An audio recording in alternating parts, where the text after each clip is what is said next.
नमस्कार, स्वागत है आपका हमारे YouTube चैनल एन ग्रुप में। नमस्कार दोस्तों, आज से हम अपने चैनल पर हिंदी मोटिवेशनल स्टोरीज़ भी शेयर करेंगे क्योंकि मैं सोचती हूँ ये भी एक हमारी मानसिक स्वास्थ्य का ही हिस्सा है।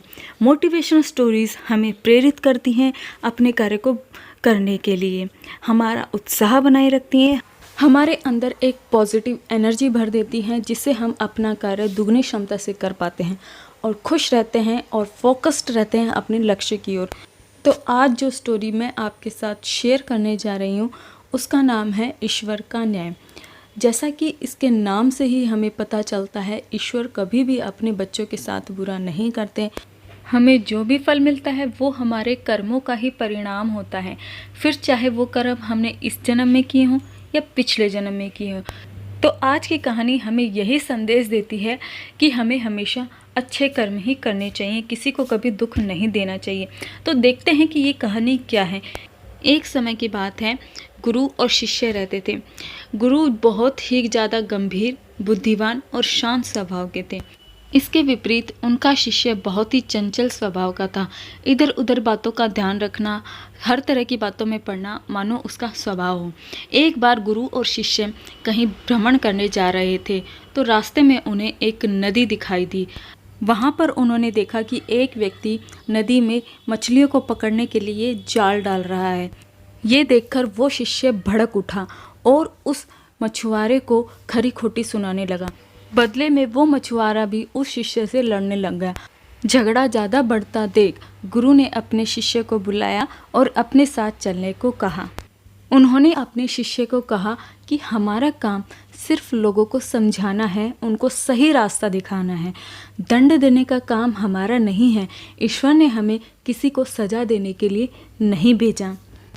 इस पर शिष्य ने उनसे पूछा कि हे गुरुजी, इसको सजा कौन देगा? हमारे राजा को तो बहुत सी बातों का पता ही नहीं है, फिर इस मनुष्य को इस कृत्य के लिए कौन सजा देगा? इस पर गुरुजी ने उससे कहा कि हे पुत्र, तुम निश्चिंत रहो, इसको सजा देने के लिए इस सृष्टि में एक अलौकिक शक्ति विद्यमान है।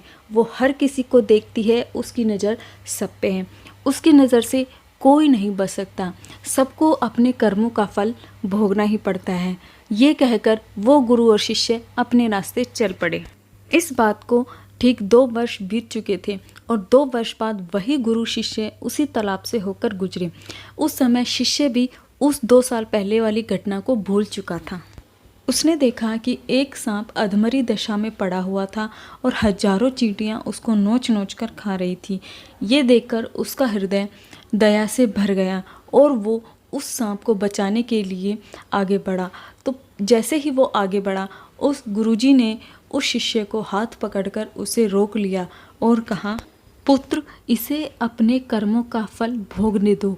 यदि आज तुमने इसे रोक लिया तो इसे अपने कर्मों का फल अगले जन्म में भोगना पड़ेगा। इस पर शिष्य ने अपने गुरुजी से पूछा, हे गुरुजी, इसने ऐसे कौन से कर्म किए हैं जिनके कारण इसकी ये दुर्दशा हुई? तो गुरुजी ने उसे बताया कि हे वत्स, ये वही मछुआरा है जिसको तुमने 2 साल पहले मछलियों को पकड़ने से रोका था और यह तुम्हारे साथ लड़ने के लिए आग बबूला हो गया था। ये मछलियाँ ही वो चींटियाँ हैं जो इसे नोच नोच कर खा रही हैं। उन्होंने कहा, हे वत्स, तुम्हें इसी लोक में स्वर्ग और नरक के सारे दृश्य देखने को मिल जाएंगे। ईश्वर का न्याय आपको हर जगह देखने को मिलेगा।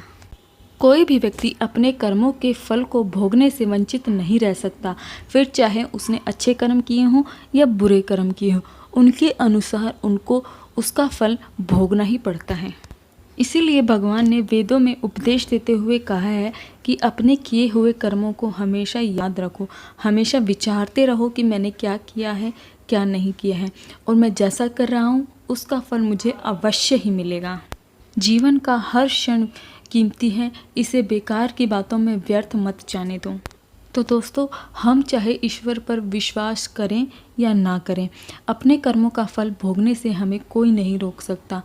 तो ये थी मेरी आज की कहानी। आशा करती हूँ आपको पसंद आई होगी।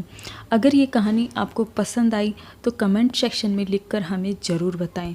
मिलते हैं अगली वीडियो में एक नई जानकारी के साथ। तब तक के लिए नमस्कार। धन्यवाद।